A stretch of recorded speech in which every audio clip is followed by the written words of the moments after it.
ಭಾರತ್ ಮಾತಾ ಕಿ. ಈ ಸಭೆಯ ಅಧ್ಯಕ್ಷತೆ ವಹಿಸಿರುವಂತಹ ಯುವ ಶಾಸಕರು, ನಮ್ಮ ಪಕ್ಷದ ರಾಜ್ಯದ ಅಧ್ಯಕ್ಷರಾದಂತಹ BY ವಿಜೇಂದ್ರ ಅವರೇ, ಹಿರಿಯರಾದಂತಹ ಕರ್ನಾಟಕದಲ್ಲಿ ಭಾರತೀಯ ಜನತಾ ಪಾರ್ಟಿಯನ್ನು ಕಟ್ಟಿ ಬೆಳೆಸಿ ಅಧಿಕಾರಕ್ಕೆ ತಂದು ಪ್ರಥಮ ಕೃಷಿ ಬಜೆಟ್ ಅನ್ನು ಕೊಟ್ಟಿರುವಂತಹ ಸನ್ಮಾನ್ಯ BS ಯಡಿಯೂರಪ್ಪನವರೇ, ಕೇಂದ್ರದ ಬೃಹತ್ ಕೈಗಾರಿಕೆ ಮತ್ತು ಉಕ್ಕಿನ ಸಚಿವರಾದಂತಹ ಶ್ರೀ HD ಕುಮಾರಸ್ವಾಮಿ ಅವರೇ, ಹಾಗೂ ಹಿರಿಯರಾದಂತಹ DV ಸದಾನಂದ ಗೌಡ್ರೆ, ಸನ್ಮಾನ್ಯ ಜಗದೀಶ್ ಶೆಟ್ಟರ್ ಅವರೇ, ಬಸವರಾಜ ಬೊಮ್ಮಾಯಿ ಅವರೇ, ವಿ ಸೋಮಣ್ಣವರೇ, ಶೋಭಾ ಕರಂದ್ಲಾಜೆ ಅವರೇ, ಹಾಗೂ ವಿರೋಧ ಪಕ್ಷದ ನಾಯಕರಾದಂತಹ R ಅಶೋಕ್ ಅವರೇ,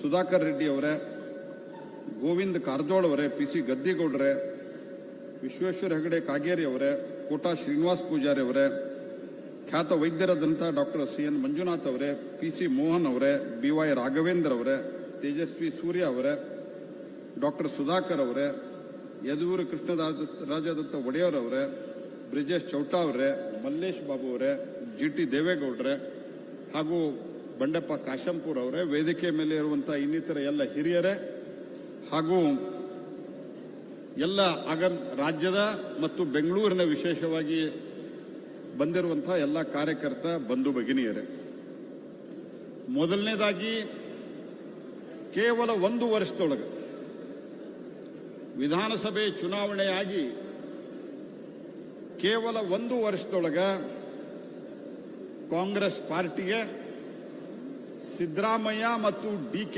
ಶಿವಕುಮಾರ್ ಅವರ ಅಹಂಕಾರಕ್ಕೆ ಜನ ಸ್ಪಷ್ಟವಾದಂತಹ ಕಪಾಳ ಮೋಕ್ಷವನ್ನ ಮಾಡಿದ್ದಾರೆ. ಅವರಿಗೆ ಅತ್ಯಂತ ಹೃದಯಪೂರ್ವಕವಾದಂತಹ ಅಭಿನಂದನೆಗಳನ್ನು ನಾನು ಸಲ್ಲಿಸ್ತೇನೆ. ಅದರಲ್ಲಿ ತಮ್ಮ ಪರಿಶ್ರಮ ಬಹಳ ದೊಡ್ಡದಿದೆ ಅಂತ ನಾನು ಭಾವಿಸ್ತೇನೆ. ಕಾಂಗ್ರೆಸ್ಸಿನ ಪ್ರಚಾರದಕ್ಕಿಂತ ಹೆಚ್ಚು ಅಪಪ್ರಚಾರವನ್ನೇ ಮಾಡಿದರು. ಈ ಅಪಪ್ರಚಾರದ ಮಧ್ಯದಲ್ಲಿಯೂ ಸಹಿತ, ಪ್ರಚಾರದಕ್ಕಿಂತ ಅಪಪ್ರಚಾರದ ಅಬ್ಬರದಲ್ಲಿಯೂ ಸಹಿತ ಇವತ್ತು ರಾಜ್ಯದಲ್ಲಿ 19 ಸೀಟುಗಳನ್ನು NDA ನೇತೃತ್ವದಲ್ಲಿ ಗೆಲ್ಲಿಸುವುದರ ಮೂಲಕ ಒಂದು ಪ್ರಚಂಡ ವಿಜಯವನ್ನ ಜನ ಕೊಟ್ಟಿದ್ದಾರೆ. ಸ್ನೇಹಿತರೆ, ಬಹಳ ಜಾಳ ಮಾತಾಡ್ತಾ ಇದ್ದಾರೆ. ನಿಮಗೆ ಒಂದು ಸಂಗತಿಯನ್ನ ನಾನು ಗಮನಕ್ಕೆ ತರಲಿಕ್ಕೆ ಬಯಸ್ತೇನೆ.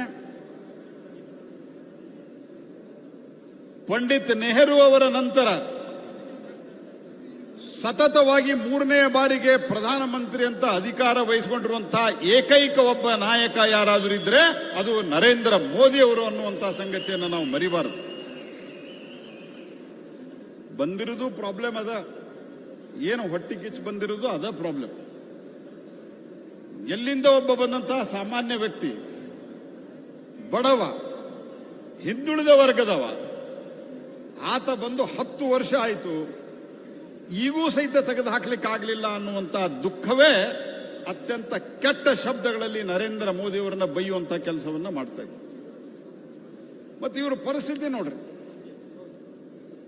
ಇಡೀ ಇಂಡಿ ಒಕ್ಕೂಟ ಸೇರಿ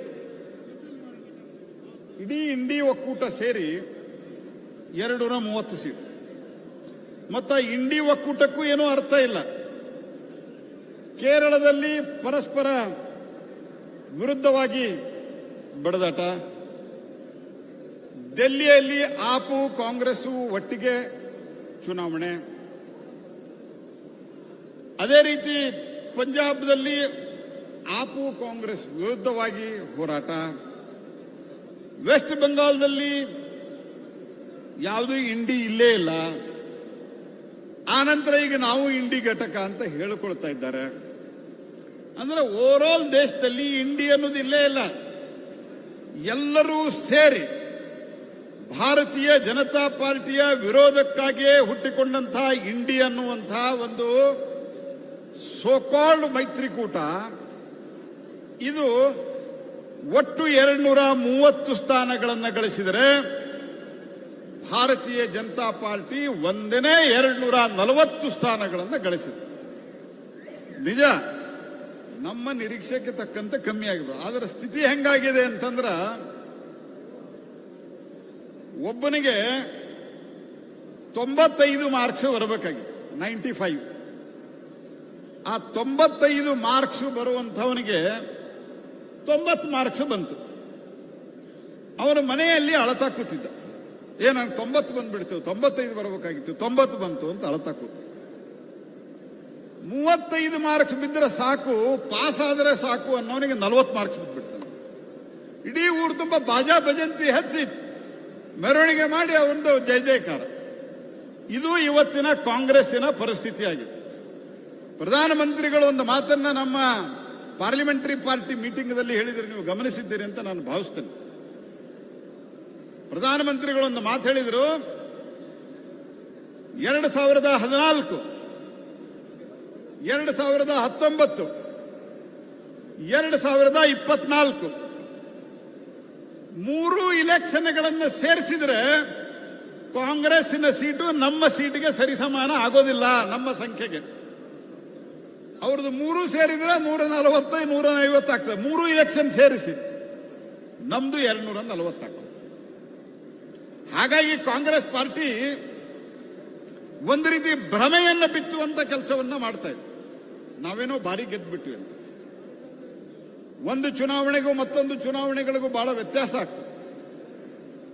ಹಾಗಾಗಿ ಇದರಿಂದ ನಾವ್ಯಾರೂ ಧೃತಿಗಿಡುವಂತ ಅಗತ್ಯ ಇಲ್ಲ. ಮತ್ತು ಇನ್ನೊಂದು ಸಂಗತಿಯನ್ನ ನಿಮ್ಗೆ ಹೇಳ್ತೇನೆ ನಾನು, ಈ ದೇಶದೊಳಗೆ ಸಮ್ಮಿಶ್ರ ಸರ್ಕಾರ 2 ಸರ್ತಿ ಕಾಂಗ್ರೆಸ್ ಪಾರ್ಟಿ ನಡೆಸಿತು. ಕಾಂಗ್ರೆಸ್ ಪಾರ್ಟಿಗೆ 2004 ಲೋಕಸಭೆಯಲ್ಲಿ ಬಂದಂತ ಸೀಟು 145, 145.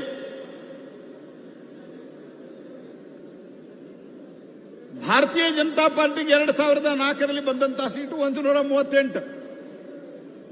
ನಮ್ಗಿಂತ 7 ಸೀಟು ಜಾಸ್ತಿ ಬಂದು 10 ವರ್ಷಗಳ ಕಾಲ ಆಡಳಿತವನ್ನು ನಡೆಸಿದವರು ನಮಗ್ ಕೇಳ್ತಾರೆ, 240 ಸೀಟ್ ಬಂದದ, ನಿಮ್ಗೆ ಆಡಳಿತ ನಡೆಸಬೇಡ್ರಿ, ನಿಮಗೆ ಎಷ್ಟು ಬಂದದ? 100 ಆಗಿಲ್ಲ. ಕರ್ನಾಟಕದಲ್ಲಿ ಡಬಲ್ ಡಿಜಿಟ್ ಮುಟ್ತೀವಿ ಅಂತ ಹೇಳುವಂತಹ ಸರ್ಕಾರ ಗ್ಯಾರಂಟಿ ಕೊಟ್ಟಿವಿ ಅಂತ ಹೇಳಿ ಜನರ ಮೇಲೆ ಟೊಪ್ಪಿಗೆ ಹಾಕಿ ಜನರ ಮೇಲೆ ಕಲ್ಲ ಚಪ್ಪಡಿ ಎಳೆದಂತಹ ಸಿದ್ದರಾಮಯ್ಯ, ಡಿ.ಕೆ. ಶಿವಕುಮಾರ್ ಜನರಿಗೆ ಮೋಸ ಮಾಡುವಂತ ಕೆಲಸವನ್ನ ಮಾಡಿದ್ದಾರೆ. ಇತ್ತೀಚಿನ ಪೆಟ್ರೋಲ್, ಡೀಸೆಲ್, ಬಾಂಡ್ ಪೇಪರ್ ಇತ್ಯಾದಿ ಎಲ್ಲ ಲೆಕ್ಕ ಹಾಕಿದ್ರೆ 15-20 ಸಾವಿರ ಒಬ್ಬ ವ್ಯಕ್ತಿಯಿಂದ ಕಳಿಸ್ತಾ ಇದ್ದಾರೆ. 2,000 ರೂಪಾಯಿ ಕೊಟ್ಟು ನಾವು ಕೊಟ್ಟಿವಿ ಅಂತ ಹೇಳುವಂತಹ ಒಂದು ಸುಳ್ಳನ್ನು ಹೇಳಿ ಜನರನ್ನ ದಾರಿ ತಪ್ಪಿಸುವಂತ ಕೆಲಸವನ್ನ ಮಾಡ್ತಾ ಇದ್ದಾರೆ. ಈಗ ಬಸ್ ದರ ಇರ್ತದೆ ಮತ್ತು ಕಂಪ್ಯಾರಿಸನ್ ಏನೋ ಅಲ್ಲಿಷ್ಟು ಜಾಸ್ತಿ ಇದೆ, ಇಲ್ಲಿಷ್ಟು ಜಾಸ್ತಿ ಇದೆ. ಇಡೀ ಅಂತಾರಾಷ್ಟ್ರೀಯ ಮಾರುಕಟ್ಟೆಯಲ್ಲಿ ಬಹಳ ದೊಡ್ಡ ಪ್ರಮಾಣದಲ್ಲಿ ಕಚ್ಚಾ ತೈಲ ಬೆಲೆ ಏರಿದಾಗ ಎಕ್ಸೈಸ್ ಡ್ಯೂಟಿಯನ್ನ ಕಮ್ಮಿ ಮಾಡಿ ಜನರಿಗೆ ಪರಿಹಾರವನ್ನು ಕೊಟ್ಟಂತಹ, ಜನರಿಗೆ ಒಂದು ರೀತಿಯ ಅನುಕೂಲತೆಯನ್ನು ಒದಗಿಸಿಕೊಟ್ಟಂತಹವರು ಅದು ಸನ್ಮಾನ್ಯ ನರೇಂದ್ರ ಮೋದಿ ಅವರು ಅನ್ನುವಂಥದ್ದು ನಾವು ಮರಿಬಾರದು ಸ್ನೇಹಿತರೆ. ಆದ್ರೆ ಇವರು 3 ರೂಪಾಯಿ ಏರಿಸಿದ್ದಾರೆ ಅಟ್ ಎ ಟೈಮ್. ಅದೇನ್ ಹೇಳ್ತಾರೆ, ಗ್ಯಾರಂಟಿ ಸರಿದೂಗಿಸ್ಲಿಕ್ಕೆ. ಇವತ್ತು ಕಾಂಗ್ರೆಸ್ ಪಾರ್ಟಿ, ನಾನು ಸವಾಲ್ ಹಾಕ್ತೇನೆ, ಪ್ರಿಯಾಂಕಾ ಗಾಂಧಿ ಹೋಗಿ ನಿಲ್ತಾರಲ್ಲ ಕೇರಳದಲ್ಲಿ, ವಯನಾಡಿನಲ್ಲಿ, ಕಮ್ಯುನಿಸ್ಟ್ ಪಾರ್ಟಿ ಸಪೋರ್ಟ್ ಮಾಡ್ತದೆ. ಇಂಡಿ ಘಟಕ ಅಂತ ಮಾತಾಡ್ತೀರಿ ನೀವು. ಕಮ್ಯುನಿಸ್ಟ್ ಪಾರ್ಟಿಯವರು ಸಪೋರ್ಟ್ ಮಾಡ್ತಾರೆ, ಸಿಪಿಐದವರು ಸಪೋರ್ಟ್ ಮಾಡ್ತಾರೆ, ಸಿಪಿಐಎಂದವರು ಸಪೋರ್ಟ್ ಮಾಡ್ತಾರೆ. ನಿಮ್ಗೆ ಕಾಂಗ್ರೆಸ್ ಪಾರ್ಟಿಯ ಕಳೆದ ಬಾರಿಯ ಲೋಕಸಭೆಯಲ್ಲಿ ಅಧಿಕೃತ ಅಪೋಸಿಷನ್ ಪಾರ್ಟಿ ಆಗಿರಲಿಲ್ಲ. ಆದ್ರೆ ಕಾಂಗ್ರೆಸ್ ಪಾರ್ಟಿಯ ನಾಯಕರಾಗಿದ್ದಂತ ಅಧೀರ್ ರಂಜನ್ ಚೌಧರಿ ಅವರನ್ನು ಸೋಲಿಸಲಿಕ್ಕೆ ಇಡೀ ಕಾಂಗ್ರೆಸ್ ಪಾರ್ಟಿ ಟೊಂಕ ಕಟ್ಟು ನಿಲ್ತು. ನಿಮ್ದೇನು ಇಂಡಿ ಘಟಕ ನಿಮ್ದು? ಹಾಗಾಗಿ ಸ್ನೇಹಿತರೆ, ಇಡೀ ದೇಶದಲ್ಲಿ ಭಾರತೀಯ ಜನತಾ ಪಾರ್ಟಿ ಮತ್ತು ಕರ್ನಾಟಕ ರಾಜ್ಯದಲ್ಲಿ ಇವತ್ತು ನಿಮಗೆ ನಾನು ನಿಮ್ಮ ವಿಶ್ವಾಸಕ್ಕಾಗಿ ಕೆಲವೊಂದಿಷ್ಟು ಸಂಗತಿಗಳನ್ನು ನಿಮ್ಮ ಮುಂದೆ ಇಡ್ಲಿಕ್ಕೆ ಬಯಸ್ತೇನೆ. ಸನ್ಮಾನ್ಯ ನರೇಂದ್ರ ಮೋದಿ ಅವರ ನೇತೃತ್ವದಲ್ಲಿ NDA 10 ರಾಜ್ಯಗಳಲ್ಲಿ ಕ್ಲೀನ್ ಸ್ವೀಪ್ ಮಾಡಿದೆ. 10 ರಾಜ್ಯಗಳಲ್ಲಿ, ದೇಶದ 10 ಪ್ರಮುಖ ರಾಜ್ಯಗಳಲ್ಲಿ, 7 ರಾಜ್ಯ ಮತ್ತು 3 ಕೇಂದ್ರಾಡಳಿತ ಪ್ರದೇಶದಲ್ಲಿ ಭಾರತೀಯ ಜನತಾ ಪಾರ್ಟಿಯ ಪಡೆದಂತಹ ಮತಗಳ ಸಂಖ್ಯೆ 50%ಗಿಂತ ಜಾಸ್ತಿ ಇದೆ. 10ರಲ್ಲಿ ಕ್ಲೀನ್ ಸ್ವೀಪ್, 7ರಲ್ಲಿ 50%ಗಿಂತ ಹೆಚ್ಚಿನ ಸೀಟು. ಹಾಗೂ ಪಂಜಾಬದಂತಹ ರಾಜ್ಯದಲ್ಲಿ ಅಲ್ಲಿನ ಜನರಿಗೆ ತಪ್ಪು ದಾರಿಗೆ ಎಳೆದು ಆ ಜನರನ್ನ ಒಂದು ರೀತಿಯಲ್ಲಿ ನಾವು ಮಾಡಿದಂತ ಅನೇಕ ಒಳ್ಳೆಯ ಕೆಲಸಗಳ ಬಗ್ಗೆಯೂ ಕೂಡ ತಪ್ಪು ದಾರಿಗೆಳೆದಂತಹ ಆಮ್ ಆದ್ಮಿ ಪಾರ್ಟಿ ಇರ್ಬೋದು, ಕಾಂಗ್ರೆಸ್ ಪಾರ್ಟಿ ಇರ್ಬೋದು, ಅಷ್ಟೆಲ್ಲ ಮಾಡಿದ್ರು ಸಹಿತ 10% ಓಟನ್ನು ನಾವು ಇವತ್ತು ದಾಟಿದ್ದೇವೆ. ಮೊದಲನೇ ಬಾರಿಗೆ ಒಡಿಶಾದಲ್ಲಿ ನಾವು ಸ್ಪಷ್ಟ ಬಹುಮತದೊಂದಿಗೆ ಸರ್ಕಾರವನ್ನು ರಚಿಸ್ತಾ ಇದ್ದೇವೆ, ಸ್ಪಷ್ಟ ಬಹುಮತದೊಂದಿಗೆ. ಅರುಣಾಚಲ ಪ್ರದೇಶದಲ್ಲಿ ಹೊಸ ದಾಖಲೆಯನ್ನು ಬರೆದಿದ್ದೇವೆ. 60 ಸೀಟುಗಳಲ್ಲಿ 46 ಸೀಟುಗಳನ್ನು ಭಾರತೀಯ ಜನತಾ ಪಾರ್ಟಿ ಗೆದ್ದಿದೆ. ಸಿಕ್ಕಿಂದಲ್ಲಿ ಗೆದ್ದಿದ್ದೇವೆ. ಹಾಗಾಗಿ ಆಂಧ್ರ ಪ್ರದೇಶದಲ್ಲಿ NDA ಆಡಳಿತ, ಇಡೀ ದೇಶದಲ್ಲಿ ಇವತ್ತಿಗೂ ಸಹಿತ ಭಾರತೀಯ ಜನತಾ ಪಾರ್ಟಿ ನೇತೃತ್ವದ NDA ಇವತ್ತು ಬಹಳ ದೊಡ್ಡ ಪ್ರಮಾಣದಲ್ಲಿ ಮುನ್ನುಗ್ತಾ ಇದೆ. 2019ರಲ್ಲಿ ನಮ್ಮ ವೋಟ್ ಶೇರ್ ಇದ್ದಿದ್ದು 37.36%. ಇವತ್ತು ನಮ್ಮ ವೋಟ್ ಶೇರ್ ಇರೋದು ಕೇವಲ 0.77% ಕಮ್ಮಿ ಆಗಿದೆ. ಕಾಂಗ್ರೆಸ್ ಪಾರ್ಟಿದು 0.1% ಏರಿದೆ. ಅದಕ್ಕಾಗಿ ಇಷ್ಟೆಲ್ಲ ಬಹಳ ದೊಡ್ಡ ಪ್ರಮಾಣದಲ್ಲಿ ನಾವೇನೋ ಗೆದ್ದು ಬಿಟ್ಟಿವಿ ಅನ್ನೋ ರೀತಿಯಲ್ಲಿ ಹಾರಾಡ್ತಾ ಇದ್ದಾರಲ್ಲ. 2004ರಲ್ಲಿ 145 ಸೀಟ್ ಬಂದು ಸರ್ಕಾರ ರಚಿಸಿದ್ರಲ್ಲ, ಅವಾಗ ಏನಿತ್ತು ನಿಮ್ಮ ಸ್ಥಿತಿ? ಸ್ನೇಹಿತರೆ, ಇಡೀ ದೇಶದೊಳಗೆ ಭ್ರಷ್ಟಾಚಾರದ ಬೀಜಗಳನ್ನ ಬಿತ್ತಿ ರಕ್ತ ಬೀಜಾಸುರರಂತೆ ಅದನ್ನು ಬೆಳೆಸಿದ್ದೇ ಕಾಂಗ್ರೆಸ್ ಪಾರ್ಟಿ. ಅದರ ಪರಿಣಾಮವೇ ಇವತ್ತು ಕಾಂಗ್ರೆಸ್ ಪಾರ್ಟಿ ತೆಲಂಗಾಣಕ್ಕೆ ದುಡ್ಡು ಕಳಿಸಬೇಕು ಅಂತ ಹೇಳಿ ವಾಲ್ಮೀಕಿ ಬೋರ್ಡ್ನಿಂದ 100 ಕೋಟಿ ರೂಪಾಯಿಗಳನ್ನ ಟ್ರಾನ್ಸ್ಫರ್ ಮಾಡಿದ್ರೆ ಒಬ್ಬ ಸಚಿವನನ್ನ ರಾಜೀನಾಮೆ ಕೊಡಿಸಿ ಸಿದ್ದರಾಮಯ್ಯನವರು ತಾವೇನೋ ಸಾಚಾ ಅನ್ನೋ ಕೂತಿದ್ದಾರೆ. ನಾಚಿಕೆ ಬರೋದಿಲ್ಲ ನಿಮ್ಗೆ? ನಿಮ್ಮ ಕೈಯಲ್ಲಿ ಹಣಕಾಸು ಖಾತೆ ಇದೆ. ನಿಜವಾಗಿ ಯಾವ್ದಾದ್ರು ನಾಚಿಕೆ ಮಾನ ಮರ್ಯಾದೆ ಇದ್ರೆ ಮೊದಲು ಸಿದ್ದರಾಮಯ್ಯನವರು ರಾಜೀನಾಮೆ ಕೊಡಬೇಕಾಗಿತ್ತು, DK ಶಿವಕುಮಾರ್ ರಾಜೀನಾಮೆ ಕೊಡಬೇಕಾಗಿತ್ತು.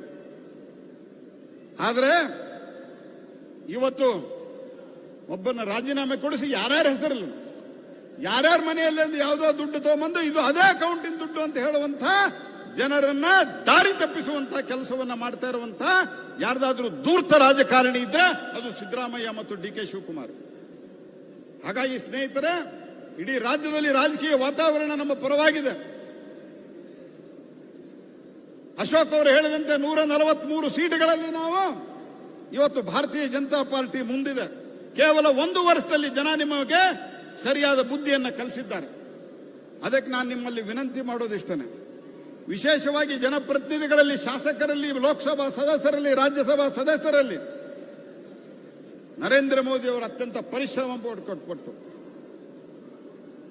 ಮೊನ್ನೆನೂ ಇಟಲಿಗೆ ಹೋದಂತ ಸಂದರ್ಭದಲ್ಲಿ ಹಿಂದಿನ ದಿವಸ ರಾತ್ರಿ ಪ್ರಯಾಣ, ಮರುದಿವಸ ಇಡೀ ದಿವಸ ಮೀಟಿಂಗ್ಗಳು, ಮತ್ತು ರಾತ್ರಿ ಪ್ರಯಾಣ ಮಾಡಿ ಬಂದು ನಮ್ಮ ಕ್ಯಾಬಿನೆಟ್ ಅಲ್ಲಿ ಇದ್ರು. ಕುಮಾರಸ್ವಾಮಿ ಅವರು ಇದ್ರು. ನೇರವಾಗಿ ಬಂದಂತವ್ರು ಕ್ಯಾಬಿನೆಟ್ಗೆ ಬರ್ತಾರೆ. ಕ್ಯಾಬಿನೆಟ್ ಅಲ್ಲಿ ಅಷ್ಟೇ ಉತ್ಸಾಹದಿಂದ ಉಲ್ಲಾಸದಿಂದ ಭಾಗವಹಿಸ್ತಾರೆ. ಪರಿಶ್ರಮ ದಣಿವು ಅನ್ನೋದು ಅರಿಯಲಾರದಂತೆ ಕೆಲಸ ಮಾಡ್ತಾ ಇರುವಂತಹ ಸಂದರ್ಭದಲ್ಲಿ ಸ್ನೇಹಿತರೆ, ನಾನು ನಿಮ್ಗೊಂದು ಹೇಳಲಿಕ್ಕೆ ಬಯಸ್ತೇನೆ. ಭಾರತೀಯ ಜನತಾ ಪಾರ್ಟಿಯಲ್ಲಿರ್ಬೋದು, NDAದಲ್ಲಿರ್ಬೋದು, ಜನತಾ ದಳದಲ್ಲಿರ್ಬೋದು, ನಾವು ಇವತ್ತು ಈ ಕಾಂಗ್ರೆಸ್ ಸರ್ಕಾರವನ್ನ, ಜನರ ಮೇಲೆ ಬೆಲೆ ಏರಿಕೆಯ ಬರೆಯನ್ನು ಕೊಟ್ಟಂತಹ ಕಾಂಗ್ರೆಸ್ ಸರ್ಕಾರವನ್ನ, ಭ್ರಷ್ಟಾಚಾರದ ಕಾಂಗ್ರೆಸ್ ಸರ್ಕಾರವನ್ನ, ಹಿಂದೂ ವಿರೋಧಿ ಕಾಂಗ್ರೆಸ್ ಸರ್ಕಾರವನ್ನ ಕಿತ್ತಿ ಎಸೀಲಿಕ್ಕೆ ನಮಗೆ ಒಳ್ಳೆ ಅವಕಾಶ ಇದೆ. ಜನ ನಮ್ಮ ಜೊತೆಗಿದ್ದಾರೆ. ಆದರೆ ಜನರಿಗೆ ನೇತೃತ್ವವನ್ನು ಕೊಡುವಂತಹ, ದಿಕ್ಕನ್ನು ಕೊಡುವಂತಹ ಕೆಲಸವನ್ನು ನಾವು ಮಾಡಬೇಕಾಗಿದೆ. ನಾನು ನಿಮ್ಮಲ್ಲಿ ವಿನಂತಿ ಮಾಡ್ತೇನೆ, ಪಾರ್ಟಿಯ ಚಟುವಟಿಕೆಯಲ್ಲಿ, NDA ಚಟುವಟಿಕೆಯಲ್ಲಿ ನಮ್ಮ ಶಾಸಕರದು, ಜನತಾ ದಳದವರಿರ್ಬೋದು, ಭಾರತೀಯ ಜನತಾ ಪಾರ್ಟಿಯ ಶಾಸಕರು, ಲೋಕಸಭಾ ಸದಸ್ಯರು, ರಾಜ್ಯಸಭಾ ಸದಸ್ಯರು, ದಯವಿಟ್ಟು ಪಾರ್ಟಿಯ ಚಟುವಟಿಕೆಯಲ್ಲಿ, ಹೋರಾಟದಲ್ಲಿ ಅನೇಕ ಕಡೆ ನೀವು ಗಮನಿಸಿದ್ದೀರಿ. ಮೊನ್ನೆ ಹೋರಾಟ ಆದರೂ ಸಹಿತ ನಾವು ಅನೇಕರು, ಕೆಲವರು ಭಾಗವಹಿಸಿದ್ದಾರೆ. ಪಕ್ಷದ ಹೋರಾಟದಲ್ಲಿ, ಪಕ್ಷದ ಕಾರ್ಯಕ್ರಮದಲ್ಲಿ ಭಾಗವಹಿಸುವುದರ ಮೂಲಕ ಕಾರ್ಯಕರ್ತರಿಗೆ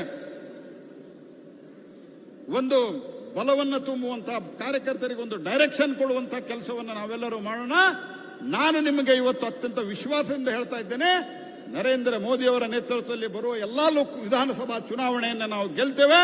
ಮತ್ತು ಅದರ ಜೊತೆಗೆ ಮುಂದಿನ ದಿವಸದಲ್ಲಿ ಮತ್ತು ಭವಿಷ್ಯದ ಪಾರ್ಟಿ ಅದು NDA ಮತ್ತು ಭಾರತೀಯ ಜನತಾ ಪಾರ್ಟಿ ಅನ್ನುವಂತಹ ಮಾತನ್ನು ಹೇಳಿ ತಮ್ಮೆಲ್ಲರಿಗೂ ವಂದಿಸಿ ಮತ್ತು ಈ ಸನ್ಮಾನವನ್ನು ಏರ್ಪಡಿಸಿದ್ದಕ್ಕೆ ರಾಜ್ಯ ಘಟಕದ ಅಧ್ಯಕ್ಷರಾದಂತಹ ಶ್ರೀ ವಿಜೇಂದ್ರ ಅವರಿಗೆ ಮತ್ತು ಅವರ ಸಂಪೂರ್ಣ ಘಟಕಕ್ಕೆ ವಂದಿಸಿ ನನ್ನ ಮಾತನ್ನು ಮುಗಿಸ್ತೇನೆ.